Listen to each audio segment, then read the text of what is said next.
Episode 28 ஜெயஸ்ரீயும் பிரியனும் meet பண்ணிக்கிறாங்க. அப்போ பிரியன் வந்து சொல்கிறாரு, இந்த மாதிரி எனக்கு பாஸ்கர்னு ஒரு ஃப்ரெண்ட் இருக்கான், அவன் தான் எனக்கு இந்த வேலையை ரெஃபர் பண்ணி கொடுத்தான், எனக்கு ரொம்ப க்ளோஸ் ஃப்ரெண்ட், ரொம்ப வருஷமாக தெரியும், அவனை நீங்கள் ஒரு வாட்டி மீட் பண்ணணும், உங்கள் 2 பேருக்கும் செட் ஆச்சுன்னா நீங்கள் 2 பேரும் கல்யாணம் பண்ணிக்கலாம் அப்படின்னு சொன்னோன்னே, இப்போ தான் எங்கள் வீட்டில் விட்டாங்க, இப்போ நீங்கள் கல்யாணம் பேச்சு எடுத்துட்டீங்களா அப்படின்னு சொல்லி ஜெயஸ்ரீ திட்டுறாங்க. ப்ளீஸ், நான் உங்கள் ஃப்ரெண்டு தானே, உங்களுக்காக நான் இது கூட பண்ணக்கூடாதா, எனக்காக ஒரே ஒரு வாட்டி மீட் பண்ணுங்க அப்படின்னு சொன்னோன்னே, சரி ஓகே ஒன் லாஸ்ட் டைம் அவ்வளோதான், அதுக்கு மேலே என்கிட்ட இந்த மாதிரி சொல்லக்கூடாது அப்படின்னு சொல்லி ஜெயஸ்ரீ சொல்கிறாங்க.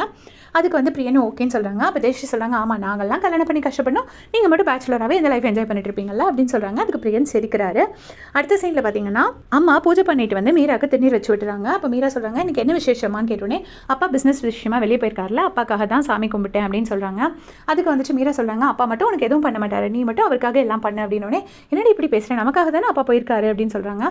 அதுக்கு மீரா ஒன்றும் சொல்லலை. அப்புறமா அம்மா வந்து உள்ளே வந்து சாமி கும்பிடும்போது ஜெயஸ்ரீ போட்டுட்டு நின்று கல்யாண கழுத்து மாலை வந்து தெரியுது, ஒரு கோயிலில் மாலை போட்டு பூஜை பண்ணியிருப்பாங்கல்ல, அந்த மாலை கருகி போயிருக்கிறத அப்படி பார்த்து ஷாக்காகி அம்மா நிற்கிறாங்க. இப்போ கிரிஜாவும் எஸ்எஸும் ஒரு ஹோட்டலில் இருக்காங்க. எஸ்எஸ் தூங்கிட்டு இருக்காரு, கிரிஜா குளிச்சுட்டு வராங்க. வந்துட்டு என்ன சொல்கிறாங்கன்னா, நீங்கள் எந்திரிங்க, நான் வந்து உங்களுக்கு காஃபி போட்டு வைக்கிறேன் அப்படின்னு சொல்லிட்டு நேராக போய் மதுவுக்கு ஃபோன் பண்ணுறாங்க. மதுவுக்கு ஃபோன் பண்ணோடனே மது வந்துட்டு எரிச்சலாகவே பேசுகிறாங்க. அப்போ வந்து இவங்க ஹாப்பி பர்த்டேமா அப்படின்னோடனே, ஃபர்ஸ்ட் டைமாக என் லைஃப்பில் நீ என் பர்த்டேக்கு என் பக்கத்தில் இல்லாமல் நீ எனக்கு ஃபோனில் விஷ் பண்ணுற அப்படின்னு சொல்லி உங்கள் பொண்ணு கோவப்படுறாங்க.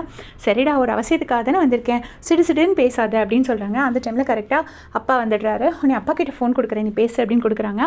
அப்பா பேசின உடனே அவங்க வந்துட்டு எனக்கு சரி தேங்க்யூ நான் வைக்கிறேன், எனக்கு செகண்ட் கால் வருது அப்படின்னு சொல்லிட்டு மல்லிப்பிட்டு ஃபோன் வச்சுட்றாங்க.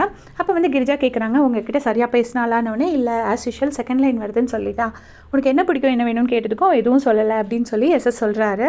இப்போ மது வந்துட்டு ஜகுவுக்கு கால் பண்ணுறாங்க. ஜகுவுக்கு கால் பண்ணி திருப்பி கால் பண்ணியிருக்காங்க. ஜகு அட்டன் பண்ணவே இல்லை. கடைசியிலேயே சசி திட்டுறாரு, உடனே அந்த காலை வந்து அட்டன் பண்ணி இல்லைனா சைலண்ட்டில் போடு அப்படின்னு சொன்னோடனே ஜகு வந்து ஃபோனை ரிசீவ் பண்ணுறாரு. உடனே எனக்கு இன்றைக்கி பர்த்டே வந்து விஷ் பண்ண மாட்டியா, நான் உன்னை பார்க்க வர மாட்டேன், இன்றைக்கி நீ தான் என் வீட்டுக்கு என்னை பார்க்க வரணும் அப்படின்னு சொல்கிறாங்க. உடனே ஜகுவும் ஃப்ளவர்ஸ்லாம் வாங்கிட்டு அவங்கள பார்க்க போகிறாங்க. இங்கே பார்த்தீங்கன்னா கிரிஜா வந்து ரொம்ப அழகாக கிளம்பிட்டாங்க. அப்போ எஸ் சொல்கிறாரு, உன் கூட மேட்ச் ஆகணும்னா நானும் நல்லா ட்ரெஸ் பண்ணணும்ல அப்படின்னு சொல்கிறாங்க. அதுக்கு வந்துட்டு அவங்க சொல்கிறாங்க, சரி ஒரு க்ரீன் கலர் ஷர்ட் வச்சுருக்கேன், அதை எடுத்து போடுங்க, நம்ம இன்றைக்கி முடிச்சுட்டு 2 பேரும் சேர்ந்து ஷாப்பிங் போகலாம் அப்படின்னு சொல்லி கிரிஜா சொல்கிறாங்க.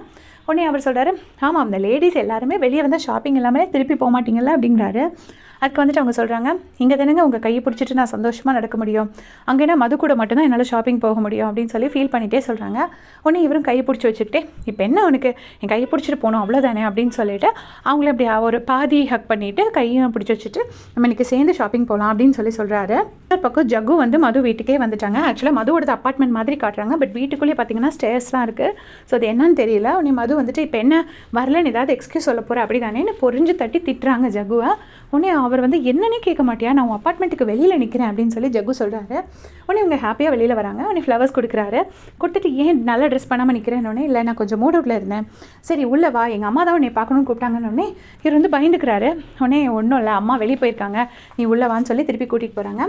உள்ளே போயிட்டு நான் போய் ட்ரெஸ் சேஞ்ச் பண்ணிட்டு வரேன், அப்புறம் நம்ம கேக் கட் பண்ணலாம் அப்படின்னு சொல்கிறாரு. சொன்ன உடனே இங்கே ஜகு என்ன பண்ணுறாருன்னா, அவங்க ட்ரெஸ் சேஞ்ச் பண்ண போயிருக்கிற டைமில் வீட்டில் ஏதாவது ஃபைலோ ஏதாவது ப்ரூஃப் ஏதாவது கிடைக்குதான்னு தேடி பார்க்குறாரு. எதுவுமே கிடைக்கல. அந்த டைமில் கரெக்டாக அவங்க கேக் கட் பண்ண 2 பேரும் உட்காரும்போது ஒரு கொரியர் பர்சன் வந்து கொரியர் கொடுக்குறாங்க. அதை வந்து வாங்கி பார்க்கும்போது மதுவுக்கு ஒரு டைமண்ட் கார்டு வந்திருக்கு. அவனே பேங்க்கு கார்டில் இதில் என்ன உன் பேர் எம் மதுன்னு இருக்குது, இனிஷியல் தப்பாக இருக்குது அப்படின்னு சொல்லி இவர் சொல்கிறாரு. உடனே ஆமாம் எங்கள் அப்பா பேர் மோகன் தான் அப்படின்னு சொல்லி மது சொல்கிறாங்க. உங்கள் அப்பா பேர் மோகன், அப்போ அன்றைக்கி பார்த்தவர் பேர் அப்படின்னோடனே அவர் சண்முக சுந்தரம், ஆனால் வந்து எங்கள் அப்பா பேர் வந்து மோகன் தான், அவர் தான் என்னோடய பயாலஜிக்கல் ஃபாதர் அப்படின்னு சொல்கிறாங்க. இதை கேட்டுகிட்டே இவர் ஷாக் ஆகிட்டு, அப்படியா அப்போ உங்கள் அப்பா இப்போ எங்கே இருக்காரு அப்படின்னு கேட்டோடனே, எங்கள் அப்பா இப்போ வந்து ஜெயிலில் இருக்காரு அப்படின்னு சொல்கிறாங்க. அந்த டைமில் கரெக்டாக செக்யூரிட்டி வந்து கால் பண்ணிடுறாரு. உடனே செக்யூரிட்டி வந்து கூப்பிட்டுட்டு என்ன சொல்கிறாருன்னா, உங்கள் வீட்டுக்கு வந்திருக்கிற பையன் வந்து விஸ்டர்ஸ் பார்க்கிங்கில் பார்க் பண்ணாமல் வேறு இடத்துல பார்க் பண்ணியிருக்கான், ஸோ பைக் எடுக்க சொல்லுங்கள் அப்படின்னு சொல்லி அவர் சொல்கிறாரு. உடனே இவங்களும் ஜகு கிட்ட சொல்கிறாங்க. ஜகு அந்த பைக் எடுக்கிறதுக்கு போகிறாரு.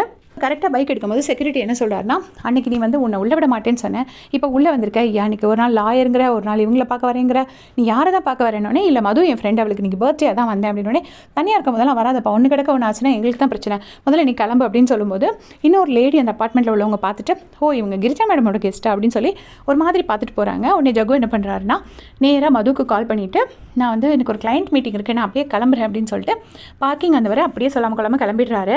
இப்போ இங்கே எஸ்எஸ் வீட்டில் வந்துட்டு ஜெயஸ்ரீயும் ஹரிணியும் உட்காந்துட்டு இருக்கும்போது கரெக்டாக மீரா அவங்க அம்மாவை ஹாஸ்பிட்டல் கூட்டிகிட்டு போயிட்டு வராங்க. நீ எதுக்கு அம்மாவை ஹாஸ்பிட்டல் கூட்டிட்டு போயிட்டேன்னொடனே அம்மாக்கு திடீர்னு பிபி ஷூட்டப் ஆயிடுச்சு, அதனால தான் கூட்டிகிட்டு போயிட்டு வரேன் அப்படின்னு சொல்லி மீரா சொல்கிறாங்க.